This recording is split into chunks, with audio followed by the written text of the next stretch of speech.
Olá, está no ar o programa Presença Espírita, o programa que leva até você a visão espírita da vida e dos seus valores. A cada programa, procuramos tratar de um tema à luz da doutrina espírita. Estamos no nosso 9º ano de programas aqui na TVM. Então, a cada programa trazemos um tema com uma entrevista, também com o sorteio dos livros. E nesta noite vamos tratar de um assunto de interesse geral, dirigido sobretudo para as atividades das casas espíritas, né? A doutrina espírita, ela nos apresenta a vida espiritual, o mundo espiritual, fala também dos mundos celestes, dos diferentes mundos habitados. Entretanto, apesar disso, nós como espíritas sabemos que nós vivemos no mundo terreno, como espíritos encarnados. Então não ficamos apenas dando atenção às coisas celestes, aos mundos habitados. Nós vivemos também para a nossa realidade terrena, atendendo às nossas necessidades do mundo que vivemos. Ou seja, nós somos espíritos encarnados, então temos que atender tanto às necessidades do corpo, como às necessidades do espírito, nessa dupla dimensão. Os princípios doutrinários nos orientam não só as nossas atividades na nossa vida diária, mas também as atividades das casas espíritas, procurando, então, as casas espíritas pautar suas atividades nessas diretrizes doutrinárias. E as diretrizes no âmbito moral da doutrina espírita, nós a encontramos no Evangelho segundo o Espiritismo. E também Allan Kardec já havia tratado de aspectos morais na 3ª parte do Livro dos Espíritos, bem como na 4ª parte. Então, nós temos ali as diretrizes gerais, destacando o aspecto moral do Cristo, quando estudamos, por exemplo, o Evangelho segundo o Espiritismo. E na prática moral, nós encontramos Allan Kardec reproduzindo e analisando, no capítulo 17, Sede Perfeitos, a parábola do bom samaritano, como sendo uma exaltação, a forma que devemos nos conduzir na vida diária.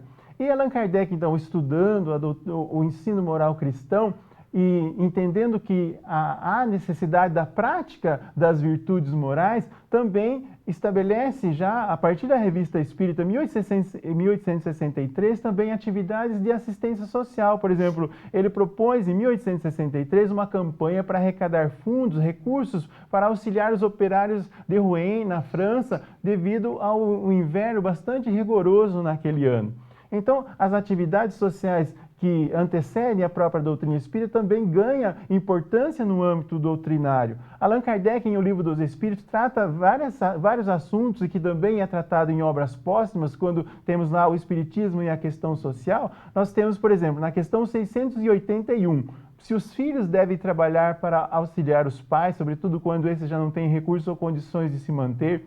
Na questão 685, Allan Kardec, por exemplo, trata da questão do repouso na velhice e como deve a sociedade se comportar com relação aos idosos que precisam se manter, mas não têm mais como trabalhar. Há o destaque no seu comentário da questão da educação e da caridade.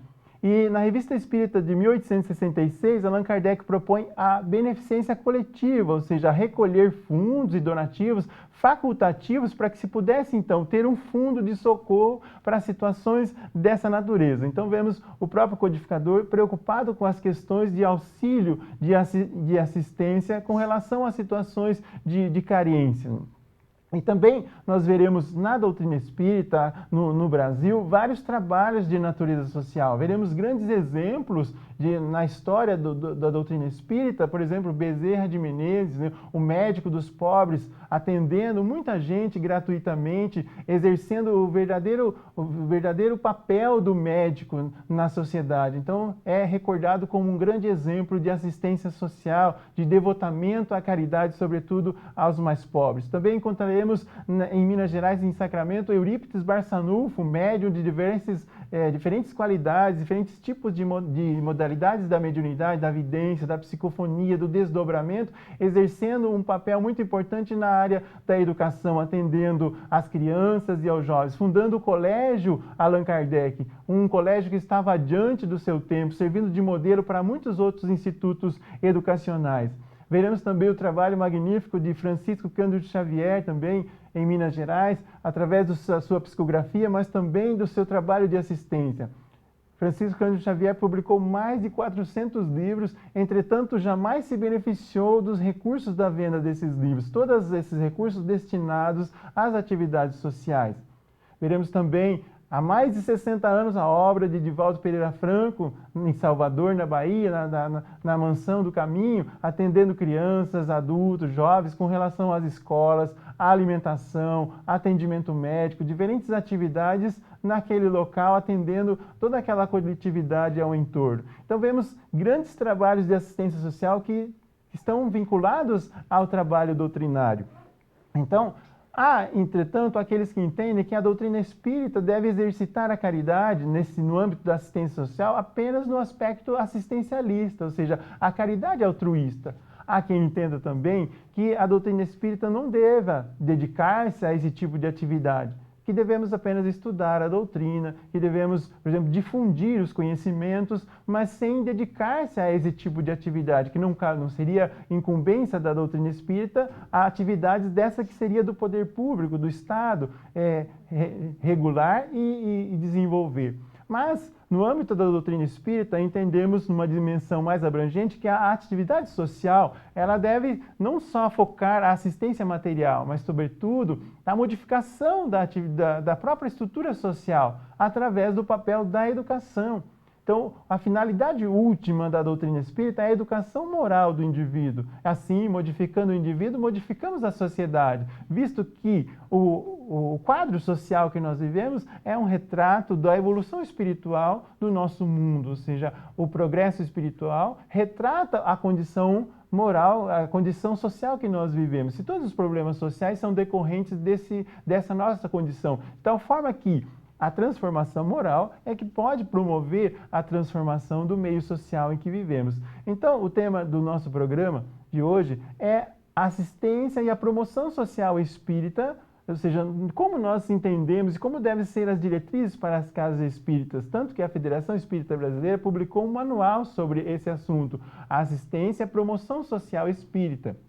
E nós vamos iniciar a nossa entrevista ainda nesse primeiro bloco. Nós estamos aqui com a nossa companheira Cristiane Aparecida Maia, que era gerente lá do Instituto Educacional Duque de Caxias. Ela também é participante do Centro Espírita André Luiz e do outra casa chamada Deus, Cristo e Caridade. E ela é formada em Serviço Social pela Universidade Estadual de Ponta Grossa. Então, vou dar as boas-vindas à nossa companheira Cristiane. Cristiane, seja bem-vinda. Para nós é um prazer recebê-la no nosso programa. E eu já gostaria de passar uma pergunta para você, se essa prática do trabalho de assistência e promoção social é um reflexo do que a gente entende na doutrina espírita como a prática da lei de amor e caridade, que a gente vê lá no Evangelho segundo o Espiritismo, fora da caridade não há salvação. E isso também está relacionado com essa virtude? Sim, então para poder responder essa pergunta, nós vamos primeiro ter que entender o conceito de caridade. No livro As Leis Morais, Rodolfo Caligares nos traz uma escala de 7 níveis de caridade. Nós temos, é claro, de acordo com o Evangelho, a caridade moral, que se refere à nossa conduta, aos sentimentos que nós estamos oferecendo ao nosso próximo, como a tolerância, a paciência, o perdão, esse exercício diário que não exige nenhum valor, não exige nenhum objeto para doar, mas a gente doa do nosso próprio coração, e a caridade material, que mesmo quando nós vamos doar algum objeto ou algum valor, seja em benefício de alguma entidade ou de algum beneficiário, mesmo assim nós temos que ser motivados pelo sentimento. Então, esse autor nos coloca os 7 níveis. Uhum. O primeiro deles se refere àqueles que doam os benefícios, doam uma esmola, alguma coisa em benefício de alguém que precisa, mas só vai doar se a pessoa solicitar e se tiver algum reconhecimento nessa atitude. O segundo nível já também vai doar de acordo com o que alguém tem que solicitar, né? Não é aquela pessoa que vai atrás de quem esteja precisando de ajuda, já não quer que aquele que recebeu o benefício reconheça a sua atitude, mas ele acha que terá um lugar num paraíso, num céu, em algum futuro ele terá algum benefício reservado. O terceiro nível são aqueles que já ajudam de uma maneira espontânea. Já vão em busca de alguém que esteja precisando de ajuda, mas não vai colaborar exatamente na medida dos recursos de que dispõe. Quer dizer, ele não oferece tudo que ele pode, ele vai oferecer só aquilo que estão solicitando. O quarto nível já está um pouquinho melhor, porque são pessoas que elas doam com mais alegria, de acordo com as possibilidades que elas têm de oferecer. Elas vão em busca, né? Mas elas querem que aquela atitude apareça. Querem que tanto o beneficiário quanto outras pessoas saibam da onde que veio aquela doação, aquele benefício. O quinto nível também. Elas doam de acordo com as possibilidades, vão em busca, né, com a sua boa vontade, mas já estão um pouquinho mais avançadas porque elas já não desejam que o beneficiário saiba de onde que veio aquela ação positiva. O sexto nível já são aqueles que doam em absoluto anonimato. E a sétima, né, o último nível, se refere às oportunidades, a realmente o trabalho de promoção social. O trabalho de promoção social ele é muito mais amplo, então ele não é uma atitude hoje que nós possamos ter em benefício de alguém, mas são programas que são bem estruturados, voltados para a educação, para a saúde também, elevando aquele ser e a sua família, não só no sentido físico, mas mental, moral, espiritual, criar oportunidades para que aquela pessoa que é nosso irmão em primeiro lugar, diante de Deus, ele tenha as possibilidades de enfrentar as situações que vão surgindo e que ele possa realmente atingir esse estado de promoção. Então, nós podemos dizer que realmente é cumprir a lei de amor e caridade, porque o ser humano vai passando por esses estágios gradativamente até que deseje realizar um trabalho maior. E ali, a promoção social, nós vamos falar mais adiante, que é um trabalho que exige muitas pessoas.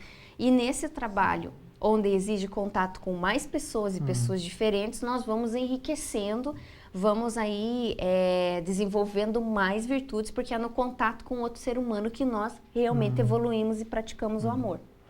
Bem, podemos ver aí pela resposta da Cristiane que a caridade não se restringe apenas à esmola, não só à sopra fraterna, ao agasalho que é distribuído na época do frio ou outros donativos, mas vai muito além, transcende essa realidade da esmola, também transcendendo a questão da caridade material. Mas nós vamos continuar falando sobre esse assunto no próximo bloco, sobre a promoção social e os serviços de assistência com relação à visão da doutrina espírita.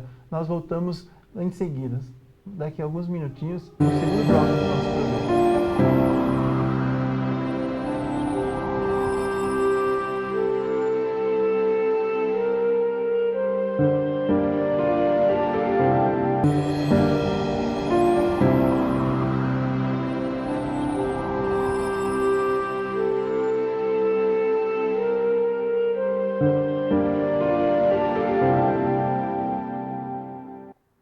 Estamos de volta com o programa Presença Espírita. Esse é o segundo bloco do nosso programa. Estamos tratando de serviço assistencial e promoção segundo a doutrina espírita. E nesse bloco vamos apresentar o livro, a sugestão de leitura, que também será utilizado no sorteio no final do nosso programa. O livro do nosso programa de hoje é Saúde das Relações Familiares, do autor espírita, médico, psicólogo, Alírio de Cerqueira Filho. E nesse livro ele trata de vários aspectos relacionados à família. São 7 capítulos com uma profundidade muito, muito grande do ponto de vista psicológico, porque o autor é especialista em psicologia transpessoal, então ele trata em seus diferentes capítulos com uma profundidade do ponto de vista psicológico, por exemplo, da função primordial da família, viver em família, aprendizado de amor, a visão sistêmica transpessoal da família, a verdade em família, a libertação de mitos pela prática do amor, jogos psicológicos familiares, O capítulo 6 trata da colocação de limites no relacionamento familiar, a prática do amor, e finaliza com o capítulo 7, relacionamento familiar, convite à semeadura de amor. Então é um livro de um autor espírita com uma visão profunda da doutrina espírita e que nos apresenta a sua visão a respeito da família. Então esse livro será sorteado no final do nosso programa. Você pode encaminhar suas perguntas, comentários ou simplesmente deixar o seu nome para o sorteio pelo telefone 3028-7122. Estamos ao vivo nesta quinta-feira. E também curtindo a nossa página, a página do programa Presença Espírita no Facebook. A Patrícia está também aqui no nosso programa, auxiliando na apresentação, e ela vai anotar todos aqueles que curtirem a nossa página do programa Presença Espírita no Facebook, também estarão automaticamente participando do nosso sorteio ao final do nosso programa. Então, nós estamos aqui com a nossa amiga Cristiane Aparecida Maier, que é assistente social, que trabalha no Instituto Educacional Duque de Caxias, falando desse tema do Serviço de Assistência e Promoção Social Espírita. Então, vamos continuar a nossa entrevista indagando a Cristiane sobre como é que você pode entender esse trabalho de assistência e promoção social em termos de diferença do assistencialismo. Como se tem algumas práticas, às vezes umas casas espíritas fazem a sopa fraterna, outras fazem, às vezes agora na época do frio, coletam agasalhos, depois distribuem, mas qual é a diferença desse trabalho de assistencialista e o trabalho que você mencionou? O trabalho de assistência e promoção social, ele é um trabalho bem estruturado através de programas que realmente elevem a criatura através da educação, através da cultura, que criem oportunidades e possibilidades do desenvolvimento integral dela. Então, é um trabalho muito mais amplo e que exige uma equipe estruturada no sentido técnico também. É claro, eu vou usar uma frase muito comum aqui para a gente ilustrar, esclarecer essa diferença. Usa-se muito a frase, dar o peixe e ensinar a pescar. Quando nós fazemos um trabalho assistencialista, nós estamos dando peixe, quer dizer, nós estamos suprindo a necessidade naquele momento. Muitas vezes isso é necessário, porque se há fome ou frio, naquele momento nós temos que alimentar, temos que vestir, temos que cuidar do que está doente, temos que atender da necessidade que é a emergência. Mas e depois? Então, o trabalho assistencialista, as práticas assistencialistas, elas resolvem o problema naquele momento. Mas um trabalho assistencial, ele busca a solução daquela situação, daquela problemática que está sendo vivenciada por aquele ser, olhando ele como membro de uma família, que está inserida no meio social, então exige uma análise muito mais ampla e como o serviço é de assistência e promoção social espírita, olhando ele ainda como um espírito.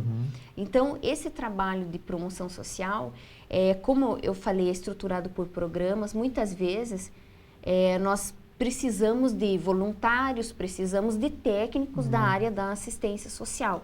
Até porque nós temos que respeitar a legislação que nós temos hoje. Então, existem algumas normas para cada tipo de trabalho assistencial que é realizado. Então, nós precisamos ter conhecimento dessas normas para não ferir a lei. E para isso, muitas vezes é necessário um técnico desta área, consegue às vezes um voluntário, alguém que tenha esse conhecimento e que possa orientar essas práticas e estruturar esses programas, visando o quê? Todo mundo tenha vontade de auxiliar. É isso que motiva um trabalho voluntário, alguém que queira, conhecendo a doutrina, fique motivado pela parte assistencial, porque muitas vezes, junto com os centros espíritas, sempre funciona um trabalho como esse. Então, a pessoa sente aquela vontade. Ela quer interagir, seja com o idoso, seja com a criança, seja uma pessoa com deficiência, independente do público-alvo, com famílias, fazer visitas ou o próprio trabalho de sopa. Então, ela tem a vontade de interagir, mas para isso é preciso que ela seja bem orientada, né? E para que seja feito um trabalho com resultado, um trabalho seguro, bem organizado, nós não podemos descuidar, embora da orientação doutrinária, da orientação técnica também e respeitar a lei, porque nós vivemos na Terra, então nós temos que respeitar as leis que regem a nossa sociedade, né? O que dá para entender é que, no caso, o assistencialismo pode não mudar a realidade social, mas diferentemente desses programas que buscam, fundamentado em princípios doutrinários da educação, procurar mudar a realidade social ou simples do que mitigar naquele momento a fome, a falta do medicamento ou o frio. Então, o programa é muito mais abrangente. Eu gostaria que você falasse também dessas características desse serviço de assistência social. Né? Nós podemos dizer assim, como nós estamos falando hoje do Serviço de Assistência e Promoção Social Espírita, vamos começar pela visão que nós temos que enxergar aquele ser que chega à nossa porta, seja aquela criança, aquele adolescente ou aquele idoso, seja quem for, aquele que vem buscar o serviço, independente do serviço voluntário que nós estamos oferecendo, ele é um espírito, assim como nós. Se nós estamos aqui na Terra para aprender a praticar a lei do amor, da caridade, a desenvolver todas as potencialidades que nós temos, se nós estamos caminhando para a perfeição, ele também está, assim como nós. Então, primeiro nós temos que enxergá-lo como igual a nós. Está vivendo naquele momento condições diferentes, que são resultado de experiências que ele viveu anteriormente. Por isso se justifica o estado que ele vive hoje, seja de doença, de miséria, de dificuldades familiares, de famílias desestruturadas, de abandono, de negligência, de violência, independente dessas situações de vulnerabilidade que vivenciam, tudo se justifica olhando para trás, né? Mas não quer dizer que nós, tendo todo esse entendimento de que ele está resgatando, ele está aprendendo através daquela dor, daquela dificuldade, qual que é o nosso papel? Nós temos que trabalhar de alguma forma para ajudar aquele ser a romper com aquele ciclo e melhorar. Porque nós não sabemos se nós não estamos naquele momento com aquela pessoa, justamente, será que nós não temos a resposta? Será que nós não podemos indicar um caminho diferente? Uma palavra que se diga, uma orientação que se dê, já serve muitas vezes para que a pessoa se motive para poder sair daquela situação. Então, as principais características são de criar essas oportunidades de esclarecimento, de educação integral. Não é só educação no sentido de instruir aquele ser, de promover cursos, de ajudá-lo com que desenvolva a sua inteligência material, mas que ele desenvolva a sua sensibilidade, para que ele aprenda a usar a sua liberdade, o seu livre-arbítrio, para tomar novas direções. E assim que ele consiga romper com aquele ciclo de dificuldade e, quem sabe, ajudar servindo de exemplo para aqueles que estão em volta. Porque às vezes a mãezinha dele, daquela criança, daquele adolescente, não teve essas oportunidades. E ela não conseguiu fazer melhor porque não podia. Mas ele pode fazer melhor e pode cuidar daquela mãezinha, como foi falado no início, que não tem condições, pode oferecer condições melhores de vida para ela, para os irmãos, e a constituição de família dele já será diferente. Então, essas são as características de buscar sempre a elevação daquele ser humano e nunca enxergá-lo como inferior, mas sim no mesmo nível de aprendizado, está em condições diferentes. Mas como nós estamos sempre nessas vindas para a Terra e depois retornaremos, nós não sabemos se no amanhã não seremos nós aqueles que necessitarão de algum tipo de ajuda. Então, não sabemos se naquela mão que nós estamos ajudando hoje, primeiro, não sabemos se não se encontra um companheiro nosso do passado, um pai, um filho, um irmão, e no futuro, né? Quem sabe não será essa a mão que nos ajuda. Cris, mas esse trabalho que vocês realizam, né, porque o espírita é tido, eu gosto do espiritismo porque lá se faz muita caridade. Isso tudo que você está falando dá certo? Tem dado resultados? Sim. Porque não é só a parte material, também é a parte espiritual que você está falando, é um auxílio nesse sentido. E mais, nesse auxílio entra também a doutrina espírita, na casa espírita, né, que você trabalha, é colocada a doutrina espírita ali ou não? Nós não podemos jamais impor aos outros que sigam esta ou aquela religião ou aquela doutrina. Mas como o trabalho acontece, por exemplo, na instituição onde eu trabalho, é uma instituição espírita, nós temos todos os dias os momentos de evangelização cristã para as crianças, porque nós trabalhamos com crianças e adolescentes. Então, todos os dias eles têm o momento da oração, o momento da reflexão voltada para a moral. Então, nós oferecemos a evangelização cristã, também nesse sentido de promoção moral e espiritual. É oferecido também o passe para aqueles que desejam, né? Tem trabalhos de diálogo fraterno, de atendimento espiritual. Algumas famílias até solicitam para nós. Encaminhe meu filho para tomar o passe, para receber o passe. Ou então, às vezes eles pedem para vir num atendimento, num diálogo, mas isso nós não podemos obrigar. Nós temos que oferecer, explicar o que é. E aqueles que desejam saber mais, aqueles que querem participar, eles participam. Mas também nós poderemos acrescentar aí, para o espírita, qual que é, no momento em que ele interage num trabalho voluntário, quais que são os benefícios para ele, qual que é a mudança, o que ajuda, né? Então a gente vai esperar um pouquinho, né, alguns minutos e passar por esse assunto, né, daqui a pouquinho com vocês. Aguardem só um minutinho que nós já voltamos.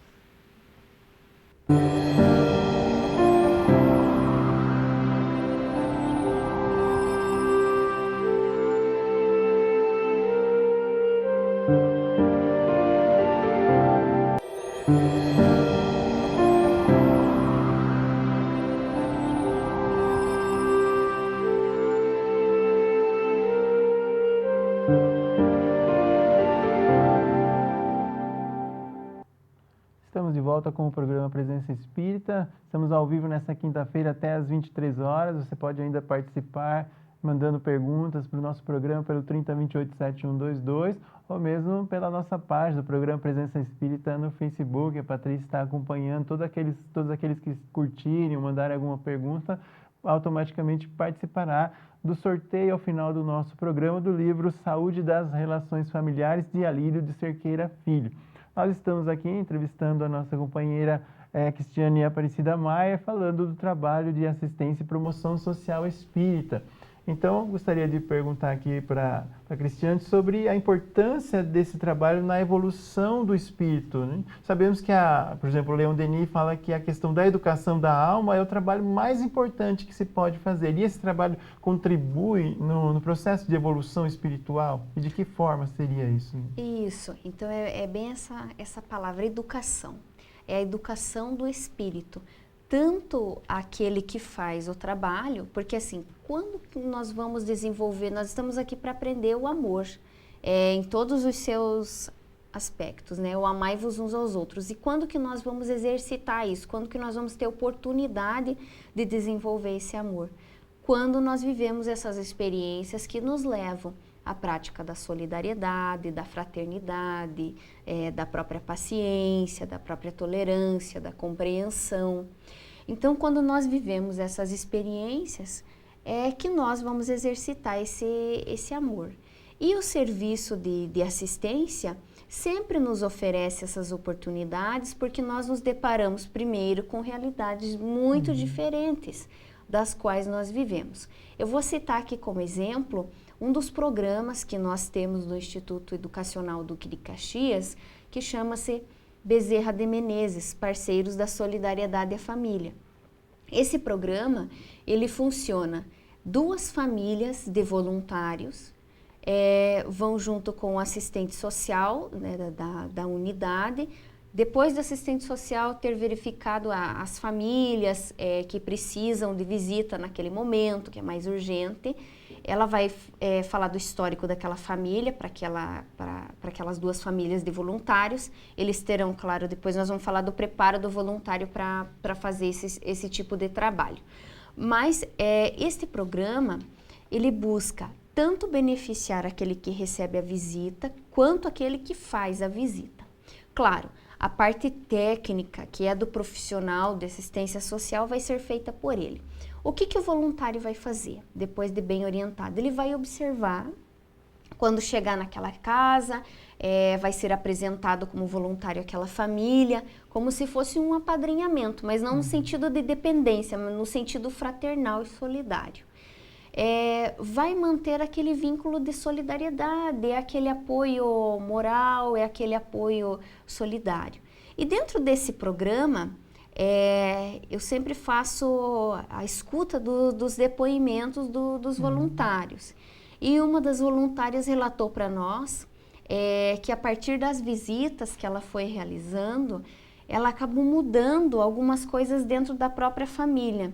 Então ela era doente, ela coloca que tinha muitos problemas, e problemas com filho, esposo, enfim, uma vida bem turbulenta e que ela já não aguentava mais, assim, de tantas terapias que ela buscava e atendimento médico, enfim. E ela disse que participar desse programa foi a cura, de certa forma, para o espírito, né? A cura da alma, não para o corpo.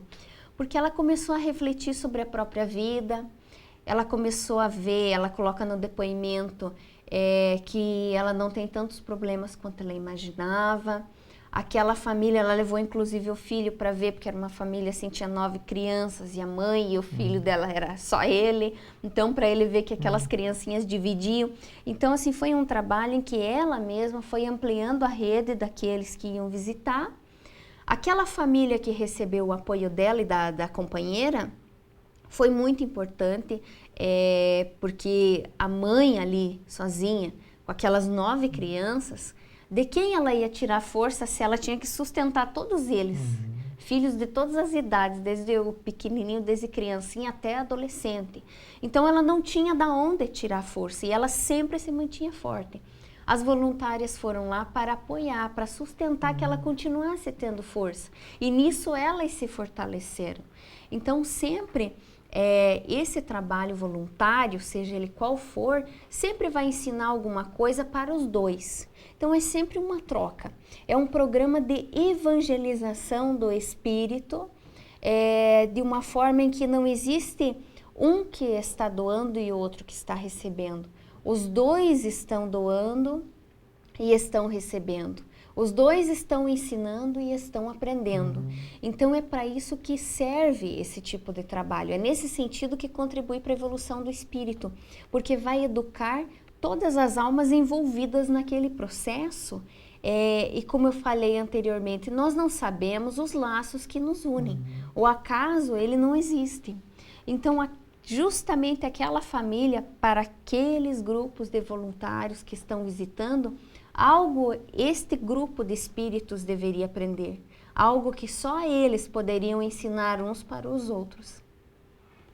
Bem, deu para ter uma ideia da dimensão desse trabalho, que não é baseado apenas na boa vontade. Veja a importância da formação técnica, do conhecimento da Cristiane na área do serviço social.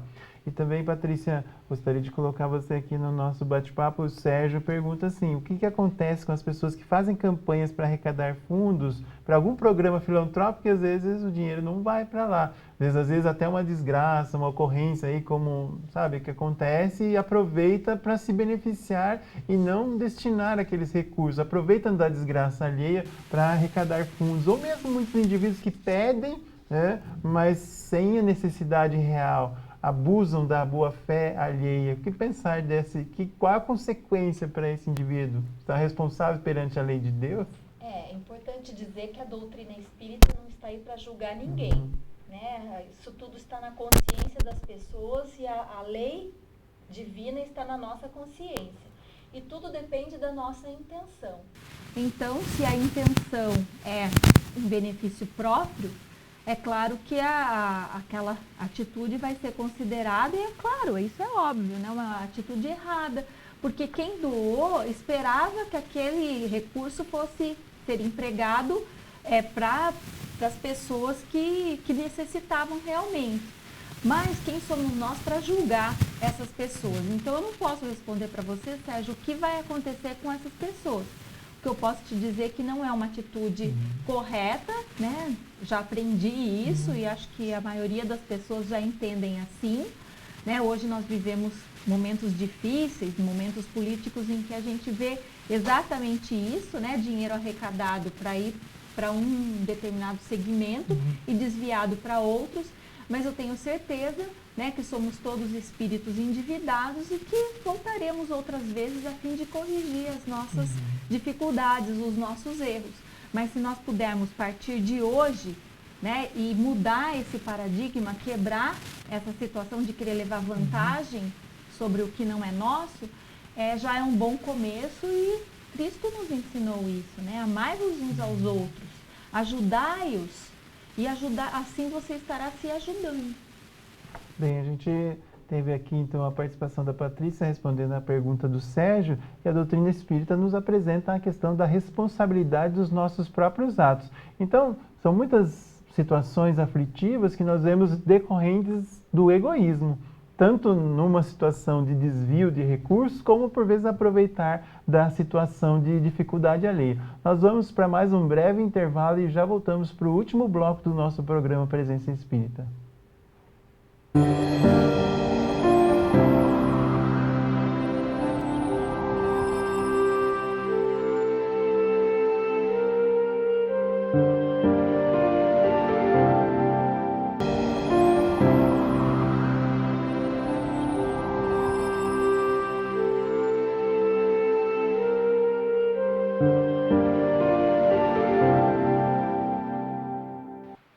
Retornamos então para o quarto e último bloco do programa Presença Espírita, o programa que leva até você a visão espírita a respeito da vida e de seus valores.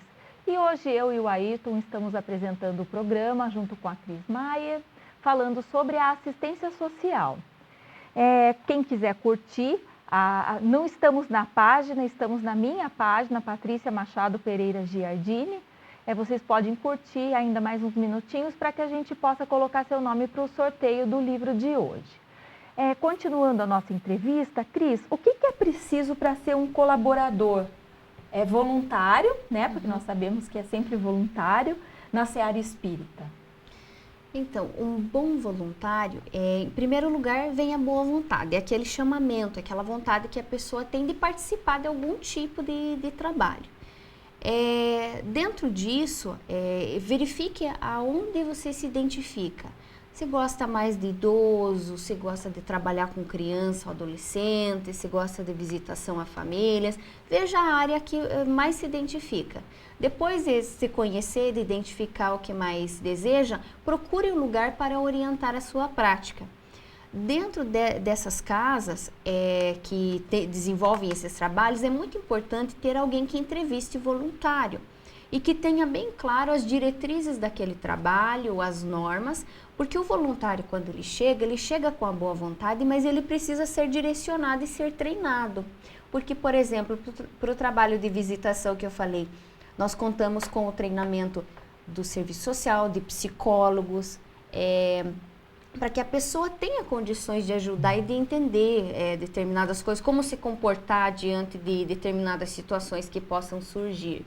Então, é muito importante que tenham esses treinamentos. Dentro do próprio voluntariado, talvez encontre lá um psicólogo, um assistente social, que queira estruturar esse tipo de treinamento, esse tipo de trabalho para outros que venham com a boa vontade e que não tenham essa formação técnica. Então, tendo a boa vontade, procura um local que tenha um trabalho já estruturado para poder participar, respeitar as normas daquela instituição, daquela organização. É muito importante a assiduidade, a pontualidade. Por quê? Porque quando a pessoa se inscreve para um trabalho voluntário e ela diz que vai toda terça-feira, das 2 às 3, aquelas pessoas que trabalham lá vão esperar que ela vá na terça-feira, das 2 às 3. Então, é muito importante esse compromisso com essa causa. Quer dizer, não é porque é voluntário que a gente pode agir com desleixo. Isso, então tem que ter aquela responsabilidade. Se não pode ir naquele dia, avisar, né, ou escolher um outro, mudar o dia, o horário. Então, é muito importante essas características no voluntário, porque aqueles que recebem, eles aguardam, principalmente criança, né? Aquela tia não veio hoje, eles sempre perguntam. porque vai criando aquele vínculo. Então, nós temos que ter essa responsabilidade diante do trabalho assumido. Não assumir tarefas que não pode cumprir, assuma apenas as tarefas que pode. Então, é muito importante nesse sentido e o treinamento, para que o voluntário também tenha a motivação de continuar, tenha aquela orientação, porque o voluntário tem que ser bem orientado para que ele possa cumprir. E ele é orientado, treinado por um espírita ou por um assistente social? Então, às vezes nós conseguimos encontrar as duas coisas, né, no local. Mas, se o trabalho é dirigido pelo grupo espírita e ele não conseguiu encontrar dentro do grupo espírita algum assistente social que seja da doutrina para poder estruturar o trabalho nas bases desse manual, por exemplo, que o Ayrton citou, o técnico pode montar o treinamento para ser avaliado por aqueles, né, para ver se está de acordo com aquelas diretrizes, porque ele vai fazer a parte da orientação técnica, do preparo, né, como o psicólogo vai fazer aquele preparo emocional da pessoa, como ela enfrenta determinadas coisas. Eu acho que as duas coisas podem caminhar juntas. Ayrton, em Ponta Grossa, hoje, o que nós temos de assistência advinda da doutrina espírita, apoiado pela doutrina espírita, mas nesses parâmetros que a Cris nos falou? Parâmetros técnicos inseridos na legislação. Bem, tem vários trabalhos aliados ao poder público, como as instituições de longa permanência para os idosos. Temos o Lar das Vovozinhas Balbina Branco, temos a Colmeia Espírita Cristã Abigail, temos o Abrigo Paulo de Tarso, que abriga os idosos nessa fase difícil da existência, em que muitos são esquecidos e abandonados, não só trabalhando como um mero assistencialismo, mas procurando envolver esses idosos com atenção, com carinho, conclamando que os espíritas e aqueles que simpatizam com essa natureza de trabalho façam uma visita fraterna, desenvolvendo também com eles atividades. Então, há toda uma programação, há uma responsabilidade de um assistente social, e não são apenas voluntários, há todo um trabalho estabelecido com funcionários que são exigidos pela legislação, com enfermeiros, com médico, com fisioterapeuta. Então, não é só um trabalho com voluntário, mas há uma estruturação muito bonita e que nos faz acreditar que o trabalho realmente tem muito valor, sobretudo no atendimento aos idosos, né? Infelizmente, muitos são esquecidos, deixados pelos seus familiares lá nessas instituições, e depois, por vezes, só retornam quando ocorre a desencarnação, para verificar se sobrou algum resto da aposentadoria, alguma coisa para receber, né? Alguma herança, né? Então isso é que mostra ainda esse egoísmo. Mas a Cristiane está exaltando esse trabalho tão bonito, já que eu mencionei ao idoso, ela trabalha com a criança, adolescente. Tem alguma outra instituição nesse âmbito que faz um trabalho dentro desses parâmetros que você está mencionando? Eu quero destacar o trabalho, então, do Instituto Educacional Duque de Caxias, que neste ano completa 50 anos de existência. O Instituto ele surgiu da retirada de 15 meninos da cadeia pelo senhor Epaminondas Xavier de Barros, e ele foi crescendo desde então, e a formação das guardas mirins, que é muito conhecida na nossa cidade. Eu gostaria de dizer que o trabalho, hoje, o Instituto atende 700 crianças no serviço denominado pela legislação como o serviço de convivência e fortalecimento de vínculos, o que todo mundo conhece como contraturno social. Então, são 700 crianças que nós atendemos, 3 guardas mirins, serviços da educação infantil e também na modalidade de proteção social especial, que é o acolhimento institucional, os antigos abrigos. Em todos esses departamentos, nós temos uma equipe técnica especializada para poder atender com qualidade e desenvolver esses programas conforme a legislação de hoje. Mas os nossos programas voltam-se para atendimento não só daquela criança, daquele adolescente que busca a sua formação integral, moral, espiritual, educacional, mas também de suas famílias, né? Nós trabalhamos não só com esse programa da visita, para fazer o atendimento direto na realidade onde eles estão vivendo, mas também com programas chamados Escola de Mães, onde nós trazemos as mães para dentro da instituição, oferecemos atividades, oficinas, cursos, palestras, que busquem a interação delas e também esclarecer em questões que elas enfrentam dificuldade para a educação, criação desses filhos, netos, avós, porque não são só mães, né? Um programa voltado para a família. Porque nós pensamos assim, a criança vai e não basta que ela busque aquela informação, que ela tenha aquela oportunidade durante aquele período que ela fica lá. Ela chega em casa e se depara com aquela realidade difícil, então há um choque, né? É por isso que nós buscamos trabalhar com a família também, trazer a família. Por isso o nome do trabalho é esse, é serviço de convivência e fortalecimento dos vínculos familiares e comunitários. Por isso nós temos muitos voluntários que colaboram conosco e que nos ajudam a criar essas oportunidades, não só com esses voluntários, mas também com outras instituições de ensino, organizações que existem, toda essa rede que tem na nossa cidade, para que cada vez mais a gente ajude com que essas pessoas que chegam até nós, eles possam aproveitar essas oportunidades e romper com esses ciclos de pobreza, de miséria, e que sejam cidadãos e que possam contribuir nesse mundo, né, pela transformação. Vemos como a transformação moral aqui realmente pode mudar o panorama da nossa realidade, como é abrangente, né, esse trabalho, mais do que o mero assistencialismo, um trabalho maravilhoso que é feito lá no Instituto Educacional Duque de Caxias e que serve como exemplo a muitas outras instituições. Né? E quebrar esse paradigma de que é só dinheiro, doação, Verdade. Caridade não é só isso, né? É doar o tempo, né? Isso é o mais importante, né? E nós vamos agora para o sorteio do livro, do nosso programa, Saúde das Relações Familiares, o Alírio Cerqueira Filho. Então vamos ver quem que a Cristiane está sorteando ali, Patrícia. É o Marcelo Luiz Lopes Ferreira, então, que ganhou, né? Ele curtiu pelo Facebook e ganhou o livro. Pode retirar lá na livraria A Educadora, Rua Santos Dumont, 646. Parabéns, boa leitura. Então nós chegamos ao término do nosso programa, queremos agradecer a sua participação e desejamos a todos muita paz e até a nossa próxima quinta-feira, quando retornamos ao vivo. Então, uma boa semana e até o nosso próximo programa Presença Espírita. Agradecendo a Cristiane e a Patrícia, né? Até o nosso próximo programa. Nós que agradecemos.